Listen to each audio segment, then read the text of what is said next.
کیا آپ جانتے ہیں کہ اس روئے زمین میں سب سے پہلا گناہ کیا تھا؟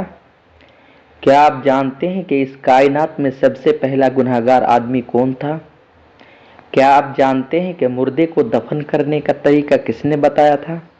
اس سوال کے جواب میں اکثر لوگ یہی کہیں گے کہ وہ پہلا گناہ عزازیل یا شیطان مردود نے تب کیا تھا جب حضرت آدم علیہ السلام کو سجدہ کرنے سے انکار کر دیا تھا اور یہ کہا تھا کہ میں آدم سے بہتر ہوں، جبکہ آپ نے مجھے آگ سے پیدا کیا اور آدم کو مٹی سے پیدا کیا۔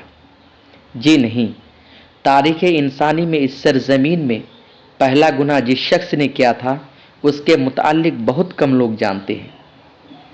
تو آئیے اس حقیقت سے آپ کو روبرو کرائیں، لیکن آپ سے گزارش یہ ہے کہ آپ ہماری اس چینل کو سبسکرائب کریں اور بیل آئیکن کو ضرور دبا دیں۔ حضرات، اللہ رب العالمین نے قرآن مجید میں قابل اور حابل کا ذکر کرتے ہوئے ارشاد فرمایا، وَاتْلُ عَلَيْهِمْ نَبَأَ ابْنَيْ آدَمَ بِالْحَقِّ اِذْ قَرَّبَا قُرْبَانًا فَتُقُبِّلَ مِنْ أَحَدِهِمَا وَلَمْ يُتَقَبَّلْ مِنَ الْآخَرِ قَالَ لَأَقْتُلَنَّكَ قَالَ إِنَّمَا يَتَقَبَّلُ اللَّهُ مِنَ الْمُتَّقِينَ۔ اے نبی صلی اللہ علیہ وسلم، آپ لوگوں کو آدم کے دو بیٹوں کا سچا واقعہ سنا دیجیے۔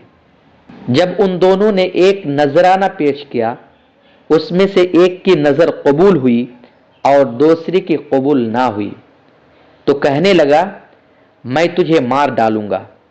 تو حابل نے کہا اللہ تعالیٰ تقوی والوں کا ہی عمل قبول کرتا ہے۔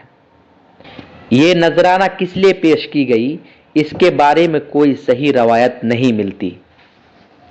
البتہ مشہور یہ ہے کہ ابتدا میں حضرت آدم و حوا کے ملاپ سے بیک وقت لڑکا اور لڑکی پیدا ہوتی، دوسرے حمل سے پھر لڑکا اور لڑکی پیدا ہوتی۔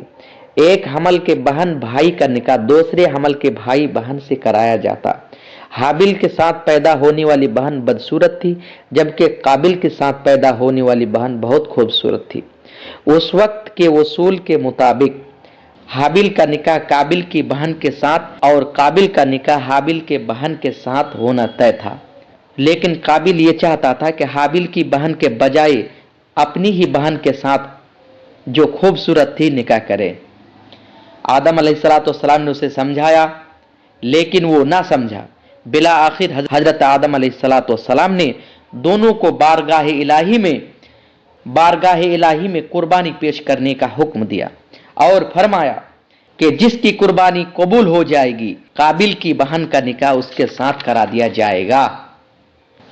اصول کے مطابق دونوں بھائی نے اپنے اپنے طور پر اللہ کی بارگاہ میں نظر پیش کی۔ حابل نے ایک دمبا قربانی اور قابل نے گندم کی بالی قربانی میں پیش کی، اور اللہ کے حکم سے آسمان سے آگ آئی اور حابل کی قربانی کو کھا گئی، یعنی حابل کی قربانی قبول ہو گئی۔ حابل کی قربانی قبول ہونے پر قابل حسد کا شکار ہو گیا۔ لَئِن بَسَطتَ إِلَيَّ يَدَكَ لِتَقْتُلَنِي مَا أَنَا بِبَاسِطٍ يَدِيَ إِلَيْكَ لِأَقْتُلَكَ إِنِّي أَخَافُ اللَّهَ رَبَّ الْعَالَمِينَ۔ حابل نے کہا میرے قتل کے لیے دست درازی کریں، لیکن میں تیرے قتل کی طرف ہرگز ہاتھ نہیں بڑھاؤں گا، میں پروردگار عالم سے خوف کھاتا ہوں۔ انی ارید ان تبوء باسمی واسمک فتکون من اصحاب النار وذلک جزاء الظالمین۔ میں چاہتا ہوں کہ تو میرا گناہ اپنے سر پر رکھ لے اور دوزخیوں میں شامل ہو جائے، ظالموں کا یہی بدلہ ہے۔ جیسا کہ حدیث میں آتا ہے کہ قاتل اور مقتول دونوں جہنم میں جائیں گے۔ صحابہ کرام نے پوچھا قاتل کا جہنم میں جانا سمجھ میں آ رہا ہے، مقتول جہنم میں کیوں جائے گا؟ آپ صلی اللہ علیہ وسلم نے فرمایا وہ بھی اپنے ساتھی کو قتل کرنے کا حریص میں تھا۔ بخاری۔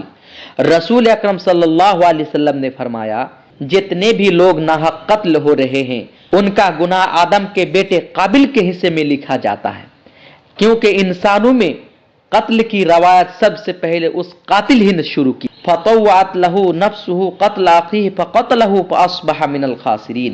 پس اسے اس کے نفس نے اپنے بھائی کو قتل کرنے پر آمادہ کیا اور اس نے اپنے بھائی کو قتل کر ڈالا، جس سے نقصان پانے والوں میں سے ہو گیا۔